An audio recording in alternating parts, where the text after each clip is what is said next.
Hello students, welcome back to our channel college Charcha. देखो AKTU की जो कॉलेजेस है JSS, AKG, KIET, Galgotia, GL Bajaj, ये सारे का रिव्यू हम कर चुके और इसी चैनल में हम डाल चुके हैं। अगर वो वीडियो की रिव्यू आपने नहीं देखा तो हमारे चैनल को सर्च करिए एंड वो सारे रिव्यू देख लीजिए और आने वाले जो वीडियोस डालेंगे उसकी नोटिफिकेशन के लिए हमारे चैनल को सब्सक्राइब कर दीजिए। आज जिस कॉलेज के बारे में हम डिस्कस करेंगे उसका नाम है NIT। NIT stand for Noida institute of engineering and technology. NIT बहुत सारे स्टूडेंट्स की प्रेफर्ड लिस्ट में रहते हैं कि अगर मान के चलिए ये जो पहले वाले जो टॉप कॉलेजेस मैंने बताया जैसे JSS, AKG, काइट में नहीं मिलता तो उसके बाद सब सारे स्टूडेंट्स के प्रेफरेंस जाते हैं NIT की तरफ। और प्रेफरेंस क्यों जाते हैं ये सारी बातों पे भी हम गौर करेंगे, डिस्कस करेंगे। तो चलो चलते हैं वीडियो पे। अब बताइए NIT लोकेशन कहाँ पे है? वही नॉलेज पार्क ग्रेटर नोएडा में। ग्रेटर नोएडा जो बाहर के बच्चे नहीं जानते वो दिल्ली NCR में आते हैं। नोएडा तो सुना ही होगा, तो ग्रेटर नोएडा सेम ही है, एक ही जिले के अंदर आते हैं, गौतम बुद्ध नगर। जो कैंपस है, कैंपस करीबन 14 एकड़ की कैंपस है। कैंपस ठीक ठाक है, ऐसा नहीं कि बहुत state of the art modern infrastructure है, ऐसा भी नहीं है और खराब भी नहीं है। मतलब जो कॉलेज के लिए होना चाहिए वो इंफ्रास्ट्रक्चर अवेलेबल है। जहाँ तक NIT के अप्रूवल की बात है, देखो NIT NAC A एक्रेडिटेड है एंड साथ में कुछ कोर्सेज जो है CSE, ECE, मैकेनिकल, IT, ये सारे कोर्सेज जो है NBA एक्रेडिटेड है। कॉलेज जो है AKTU से एफिलिएटेड है। जो स्टूडेंट्स यहाँ पे NIT में पढ़ेंगे बीटेक में उसको AKTU का डिग्री मिलेगा। बट यूपी की फर्स्ट कॉलेज है जो ऑटोनोमस स्टेटस मिला हुआ है। ठीक है, ऑटोनोमस स्टेटस का मतलब क्या हुआ कि कॉलेज अपने हिसाब से अपने कोर्सेज में बदलाव कर सकता है। ठीक है, AKTU की जो कोर्सेज है उनको अगर लगे कि थ्योरी ज़्यादा है प्रैक्टिकल कम है तो प्रैक्टिकल के हिसाब से अपने कोर्सेज को डिज़ाइन कर सकता है। अपनी एग्जामिनेशन कॉलेज खुद कंडक्ट कराएगा अपने हिसाब से, फ्लेक्सिबल है। ठीक है, पेपर भी खुद ही चेक होगा। तो ये सारे फ्लेक्सिबिलिटी एक ऑटोनोमस कॉलेज को मिलता है, वो NIT को मिला हुआ है। तो NIT बहुत सारे केसेस में क्या करता है कि स्टूडेंट्स को एडिशनल बेनिफिट्स, एडिशनल स्किल देने की कोशिश करता है। तो आप अगर देखेंगे जो टोटल फीस है 1,80,000 के आसपास, तो उसकी 1,18,000 तो ट्यूशन फी यूनिवर्सिटी के हिसाब से है। बट बाकी जो फीस कॉलेज लेता है वो कॉलेज इसी हिसाब से लेता है कि एडिशनल जो बेनिफिट्स है स्टूडेंट्स को दिया जाए, उसी हिसाब से फी चार्ज करते हैं। अब आते हैं कोर्सेस। देखो मेनली तो सारे स्टूडेंट्स, ज़्यादातर स्टूडेंट बीटेक के लिए एडमिशन लेने के लिए देखते हैं। बट बीटेक के साथ साथ यहाँ का जो PGDM प्रोग्राम है वो भी बहुत अच्छे है एंड फेमस भी है। तो PGDM में भी आप एडमिशन ले सकते हो। बिहार के स्टूडेंट्स के लिए तो एडिशनल बेनिफिट है, वो बिहार स्टूडेंट क्रेडिट कार्ड की मदद से भी जो जितने सारे कोर्सेस है उस पर एडमिशन ले सकता है। चलो देखते हैं कि बीटेक में कौन कौन सी कोर्स अवेलेबल है। अगर आप कंप्यूटर साइंस ये सारे ब्रांचेस की एडमिशन के लिए देख रहे हो तो उसके लिए आपके लिए जरूरी भी है। अब बताइए बीटेक में जो कोर्सेस अवेलेबल है, बीटेक CSE रीजनल मतलब हिंदी का मतलब ये नहीं कि हिंदी में पढ़ाई होता है, पढ़ाई आपकी इंग्लिश में होती है और हिंदी ऑप्ट करना चाहे तो कर सकते, बट जनरली सारे स्टूडेंट्स हिंदी में पढ़ाई नहीं करते, इंग्लिश में ही करते हैं। उसके बाद BTech in IT, BTech in CS business system, BTech in CSE data science, BTech in CSE IoT, BTech in CSE AIML, BTech in CSE AI, BTech in CSE cyber security, BTech in computer science, BTech in ECE, BTech in VLSI, BTech in mechanical, BTech biotech. ठीक है, तो ये सारे courses आपको मिलेगा NIT में। तो अगर मान के चलिए NIT में आप एडमिशन लेते हो, कोशिश करिएगा कि बीटेक कंप्यूटर साइंस या IT में एडमिशन ले। बाकी मैकेनिकल, सिविल ये सारे ब्रांच का होता भी है तो उस पर ज़्यादा प्लेसमेंट्स नहीं मिलता। तो आपकी जो कोशिश होना चाहिए कि बीटेक कंप्यूटर साइंस या IT में आपको एडमिशन मिल जाए एंड टू सम एक्सटेंट अगर ECE में भी मिलता है फिर भी आप ले सकते हो। अगर आप NIT में बीटेक में एडमिशन लेना चाहते हो तो कितना फ़ी पे करना पड़ेगा? देखो टोटल फ़ी जो फर्स्ट ईयर की है वो है 1,79,100। अगर ये पूरे फीस आप 2 इंस्टॉलमेंट में ना करके एक बार में पे करते हो तो आपको 5% की डिस्काउंट मिलेगा।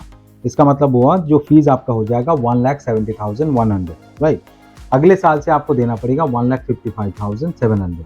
तो अगर दिल्ली NCR से हो या दिल्ली NCR में किसी भी लोकेशन पे आपको कॉलेज की तरफ से आपको बस फैसिलिटी मिल जाएगी, तो उस हिसाब से आप चूज कर सकते हो कि आप कॉलेज के आसपास के हॉस्टल में रहना चाहते हो या दूर रहना चाहते हो। तो स्टूडेंट चाहे तो कॉलेज के हॉस्टल ले सकते हैं। कॉलेज के हॉस्टल थोड़ा सा महंगा पड़ता है बाहर के मुकाबले में, और बाहर की भी बहुत सारे हॉस्टल्स है जो थोड़ी सी रीजनेबली महंगा है। बट कॉलेज की हॉस्टल्स की जो फीडबैक है वो खाने को लेकर थोड़ा सा संतुष्टि नहीं है स्टूडेंट्स के बीच में। तो अगर अच्छा खाना, अच्छा रहना चाहते हो तो कॉलेज के आसपास के हॉस्टल ले सकते हो, वो बेहतर होगा क्योंकि आपको बाकी कॉलेजेस के स्टूडेंट्स भी मिलेगा, तो आपको एक एक्सपोजर ज़्यादा बेहतर मिलेगा। अब आते हैं प्लेसमेंट्स के बारे में। देखो NIT की प्लेसमेंट्स ठीक ठाक है, ऐसा नहीं कि बहुत ही बढ़िया है और ऐसा नहीं कि बहुत डाउन है। जिस हिसाब से कॉलेज है, प्लेसमेंट्स देखिए लास्ट ईयर की जो प्लेसमेंट था 58 लाख की हाईएस्ट प्लेसमेंट था। एंड एवरेज प्लेसमेंट्स आप मान के चल सकते हो कि 5 to 7 के बीच में होगा। जो मीडियन सैलरी था 4.5 लाख की। 4.5 लाख मीडियन मतलब है 50% ऑफ द स्टूडेंट 4.5 लाख से ऊपर प्लेसमेंट मिला है एंड बाकी 50% की 4.5 लाख से नीचे। अगर computer science and IT related branches की बात करें तो 6 लाख की आप एवरेज सैलरी मान सकते हो कि इतना एवरेज सैलरी आपको मिल जाएगा। अब आती है कि फैकल्टी देखो मोस्ट ऑफ द फैकल्टीज की फीडबैक ठीक है। फर्स्ट ईयर की फैकल्टीज तो बहुत अच्छी फीडबैक है। सेकेंड ईयर से जो फैकल्टीज है उस पर 50% फैकल्टी अच्छी है। 50% की जो तरीका है पढ़ाने की उससे स्टूडेंट उतना सेटिस्फाइड नहीं है। तो फैकल्टी ओवरऑल देखा जाए तो ठीक है, इतना खास नहीं है, बट फैकल्टी ठीक ठाक है। अब आते हैं कि जो एक कंपनीज आती है, कंपनीज जब आती है कोई कैंपस में, कंपनीज देखते हैं कि जो स्टूडेंट्स है वो स्किल्ड है या नहीं है।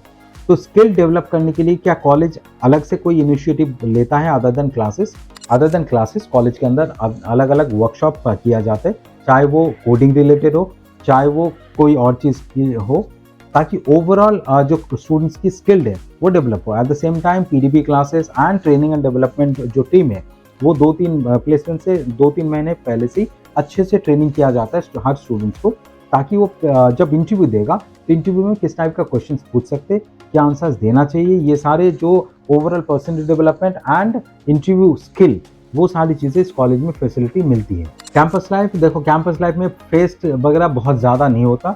हाँ, जो फ्रेशर्स पार्टी ये सारे जो इवेंट्स हैं वो इवेंट्स ऑर्गेनाइज होता है, बट स्टूडेंट्स का ये कहना है कि बाकी जो कॉलेजेस के मुकाबले में जो इवेंट्स है थोड़ा सा कम है, लाइफ उतना हैपनिंग नहीं है, ज़्यादातर पढ़ाई में फोकस किया जाता है। और ओवरऑल अगर बहुत स्टूडेंट्स होता है ना, लाइफ को एंजॉय करना चाहते हैं, कॉलेज लाइफ को, तो वो चीज़ें यहाँ पे कम देखने को मिलता है।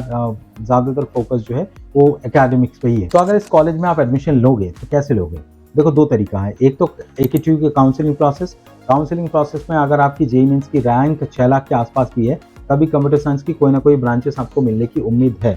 लेकिन अगर आप ऑल इंडिया लेवल पे हो तो आपकी रैंक होना चाहिए 2 लाख से नीचे, तब जाकर कंप्यूटर साइंस या IT ब्रांचेस आपको मिलेगी। लेकिन आपकी अगर PCM परसेंटेज 80 से ऊपर है, 10th एंड 12th में आपकी परसेंटेज 80 से ऊपर है, तो आप डायरेक्टली जाके भी कॉलेज में बात कर सकते हो। मैनेजमेंट कोटा की जो सीट्स है उस पर मैनेजमेंट कोटा की सीट्स आपको अवेलेबल किया जा सकता है।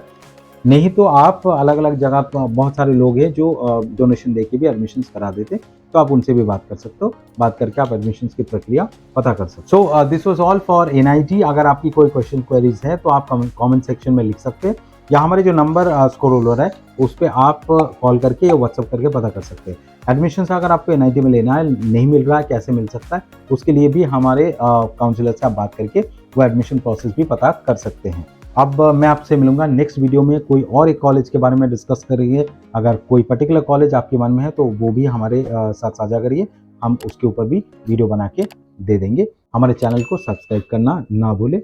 नमस्कार।